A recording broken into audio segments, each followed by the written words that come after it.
नमस्कार दोस्तों, स्वागत है आपका हमारे YouTube चैनल पर। आज मैं लेकर आई हूँ शिव महापुराण कथा का 38वां अध्याय। श्री विष्णु की पराजय में दधीचि मुनि के शाप को कारण बताते हुए दधीचि और छुव के विवाद का इतिहास। मृत्युंजय मंत्र के अनुष्ठान से दधीचि की अवैधता तथा श्री हरि का छुव को दधीचि की पराजय के लिए यत्न करने का आश्वासन। आज की कथा में यही सब वर्णित है। सूत जी कहते हैं, महर्षियों अमित बुद्धिमान ब्रह्मा जी की कही हुई यह कथा सुनकर दिव्य श्रेष्ठ नारद विस्मय में पड़ गए। उन्होंने प्रसन्नतापूर्वक प्रश्न किया।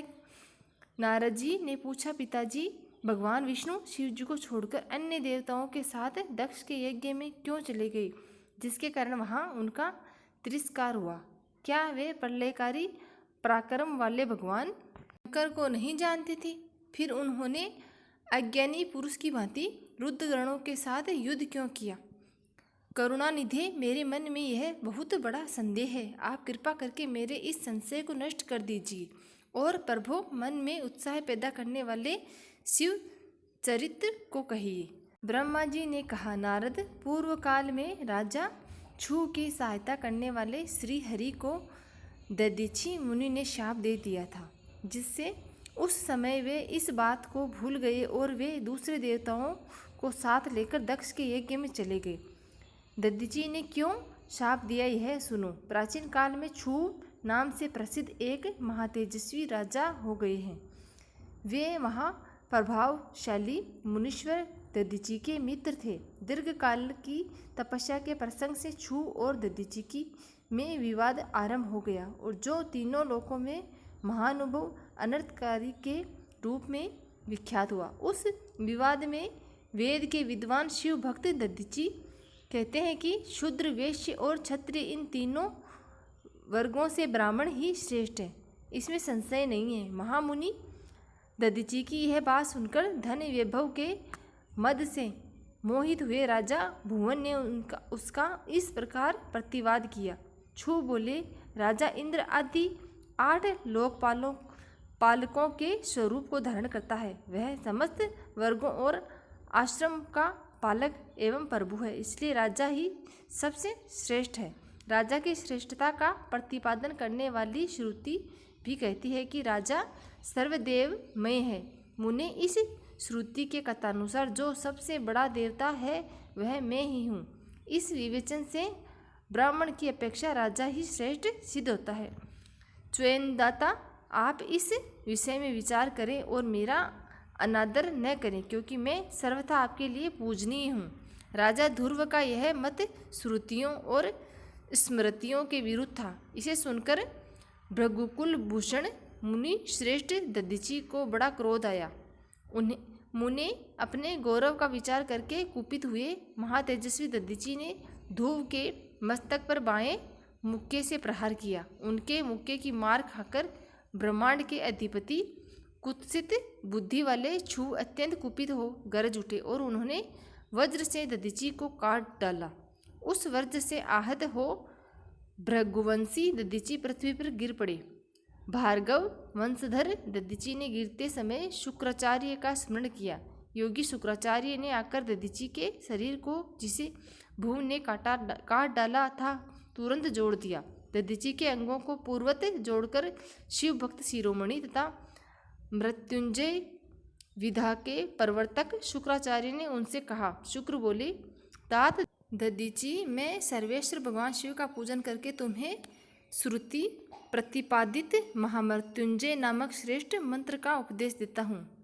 त्रयंबकम यजामहे, हम भगवान त्रयंबक का यजन करते हैं। त्रयंबक का अर्थ होता है तीनों लोकों के पिता प्रभावशाली शिव। वे भगवान सूर्य, सोम और अग्नि तीनों मंडलों के पिता है। तत्व, रज और तम तीनों गुणों के महेश्वर है।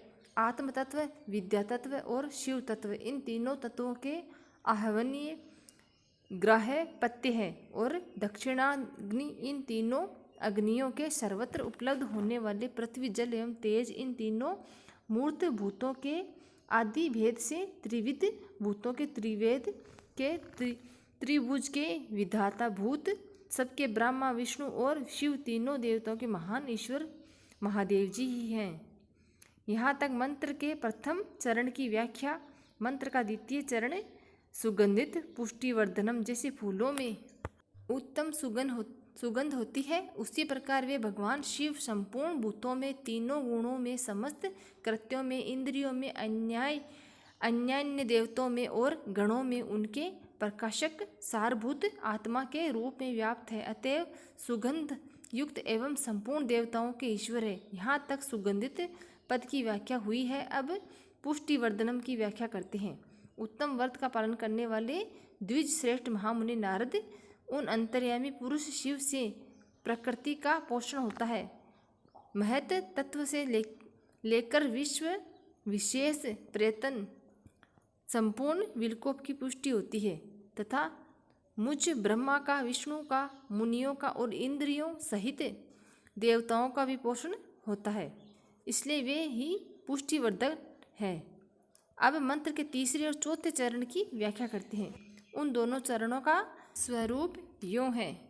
उर्वारुकमिव बंधना मृत्युम मुमाक्षिमा मृताम, अर्थात प्रभु जैसे खरबूजा पक जाने पर लता बंधन से छूट जाता है, उसी प्रकार मैं मृत्यु रूप बंधन से मुक्त हो जाऊं, अमृत पद मोक्ष से पृथक न होऊं। वे रुद्रदेव अमृत स्वरूप है, जो पुण्य कर्म से, तपस्या से, स्वाध्याय से, योग से अथवा ध्यान से उनकी आराधना करता है, उसे नूतन जीवन प्राप्त होता है।